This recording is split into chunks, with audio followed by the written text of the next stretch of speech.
Kekaisaran Utsmaniyah memainkan peran kunci dalam sejarah dunia karena wilayahnya yang luas di wilayah Asia, Afrika, dan Eropa. Berikut adalah beberapa perang penting yang melibatkan Kesultanan Utsmaniyah. Peperangan awal. Pertempuran Bapeus, 1302. Pertempuran ini terjadi antara Kesultanan Utsmaniyah dan Kekaisaran Bizantium. Kemenangan Utsmaniyah di Bapeus membuka jalan untuk ekspansi lebih lanjut ke wilayah Anatolia. Penaklukan Konstantinopel 1453. Salah satu peristiwa paling penting dalam sejarah Utsmaniyah adalah penaklukan Konstantinopel oleh Sultan Mehmed II, yang juga dikenal sebagai Mehmed the Conqueror. Pada tahun 1453, setelah pengepungan yang panjang, Konstantinopel jatuh ke tangan Utsmaniyah. Mengakhiri Kekaisaran Bizantium dan membuka jalan bagi Kekaisaran Utsmaniyah untuk menjadi kekuatan dominan di wilayah tersebut. Perang Utsmaniyah-Habsburg. Pertempuran Mohacs, 1526. Utsmaniyah mengalahkan pasukan Habsburg Hongaria dan menaklukkan sebagian besar wilayah Hongaria.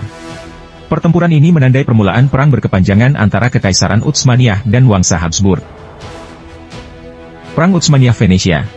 Pertempuran Lepanto, 1571. Pertempuran laut yang bersejarah antara armada Kristen yang dipimpin oleh Liga Suci, dibentuk oleh Spanyol, Venesia, dan negara-negara Katolik lainnya, melawan armada Utsmaniyah. Liga Suci berhasil mengalahkan armada Utsmaniyah. Meskipun ini tidak secara signifikan mengurangi kekuatan maritim Utsmaniyah. Peperangan melawan Safawi. Perang Utsmaniyah-Safawi, 1603-1618. Konflik berkepanjangan antara Utsmaniyah dan Safawi, dinasti Persia, yang bertujuan untuk mendominasi wilayah Timur Tengah.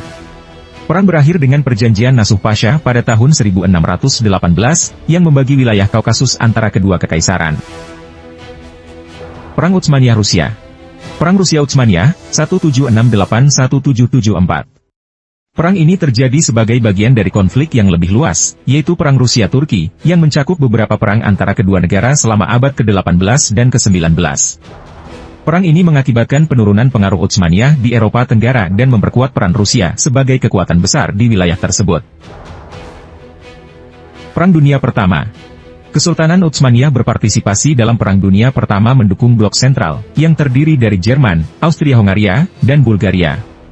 Setelah kekalahan blok sentral, kesultanan ini dijatuhi hukuman yang berat melalui perjanjian Sevres pada tahun 1920, yang mengakibatkan pembagian besar wilayah Utsmaniyah.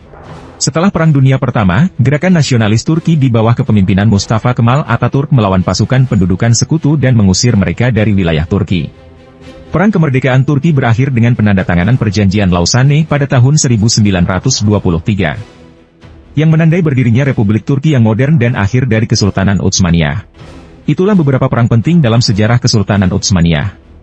Perkembangan selanjutnya setelah berakhirnya Kesultanan mengarah pada pembentukan Republik Turki modern yang didasarkan pada prinsip-prinsip sekularisme dan nasionalisme di bawah kepemimpinan Mustafa Kemal Atatürk.